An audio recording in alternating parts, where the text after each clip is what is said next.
Hi, I'm Tim. Welcome to Watchbox, and thanks for logging on. If you love this watch, email me, tmosso@thewatchbox.com. It's in the description below. Your purchase and pricing email question line for buying this or any watch you see on any Watchbox platform. Reach out to me directly, tmosso@thewatchbox.com. And today we are discussing a much-loved modern classic, originally launched back at Bezel World 2013.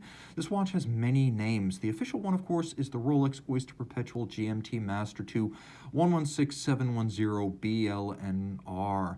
Bleu et noir. This is the Batman. This is the Dark Knight. This is the black and blue. But mostly, it's an important historic first, as it was the first ever Rolex GMT Master to feature this combination of colors. Now, taking a quick look at the outright dimensions of the watch, it's 40 millimeters by a surprisingly svelte 12 millimeters thick. It is 48 millimeters lug-to-lug, and if you measure it end-link to end-link, it is 51 millimeters across the wrist with a 20 millimeter spacing between the lugs. Throwing it on my wrist, the real standout dimension here is 12 millimeters thick. It is a very thin watch for its complication and product class.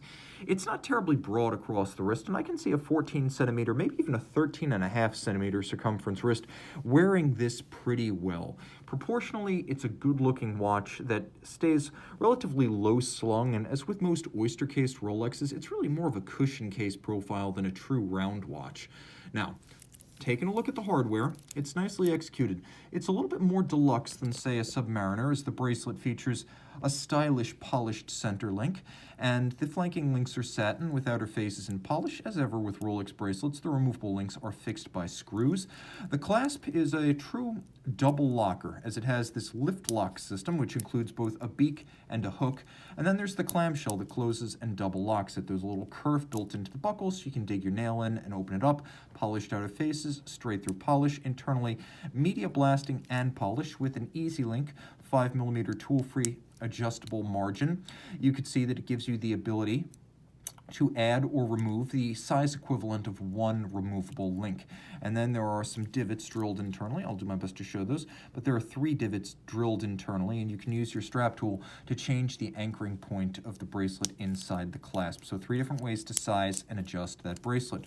Rolling back to the case, when we first saw this case in 2005 on what was then the 6-digit yellow gold version of the GMT Master II, it became known as the Super Case. No bevels, squared off sides, as you can see, highly square lug profiles, sheer side construction, vertical sides and square ends, making it a little bit more resolutely mechanical and industrial in appearance, but also larger and more robust in appearance than previous 40 millimeter Rolexes. Though it is a 40 millimeter watch, it really does look like a 42 on the wrist, and for a lot of folks, that wrist presence is a big selling point. We have a trip lock crown, screw down, 100 meter water resistance, a bidirectional rotating bezel that initially in 1954 with the first version of the GMT Master would have been used to calculate a second time zone, but since 1983 we've had the GMT Master II, which allows me to basically set 2 different times on the dial, and if I wish, read up to 3 different times using the bezel. Here's how I can change the local hour and even jump the local date forward or backwards. Note that the watch continues to tick and keep time. The minute hand remains immobile, and the 24-hour hand stays inactive until I pull the crown out all the way. Now I've activated hacking or stop seconds, and you can see how I have that 24-hour hand making 1 circuit of the dial every 24 hours. It is blue varnished, so it has a lovely gloss blue to match the ceramic insert on top of the bezel. The ceramic insert is very scratch resistant. You can see these little wells with indices as well as numerals. Those are actually platinum deposits inside the ceramic, so you have a nice, essentially ageless bezel construction between the tarnish resistant noble ceramic and the equally tarnish resistant and even more noble platinum. The timepiece featuring a gloss black lacquer dial. The hands as well as the indices are white gold for the same reason, to resist tarnish, oxidation, and discoloration over time. There is Rolex lume. We will look at that later. Take a look at the crown guard structure there to prevent shearing of the crown in the event of high impact. Inside the case, which has a screw down Oyster case back, we have Rolex manufacturer caliber 3186. Bidirectional automatic winding 48-hour power reserve, 31 joules. It has the dual time capability we just saw, as well as the stop seconds.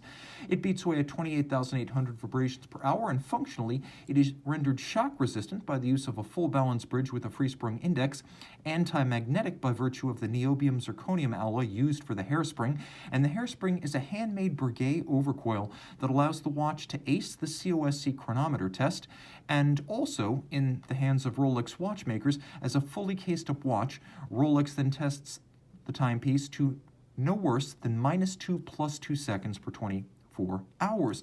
Hence the terminology superlative chronometer on the dial. The movement is Rolex, the dial is Rolex, the case is Rolex, even the alloy is Rolex, as the 904L steel that Rolex uses is more anti-corrosive and less susceptible to corrosion due to seawater exposure than conventional 316L. Reach out to Tim Mosso at thewatchbox.com for purchase and pricing details of this now discontinued classic.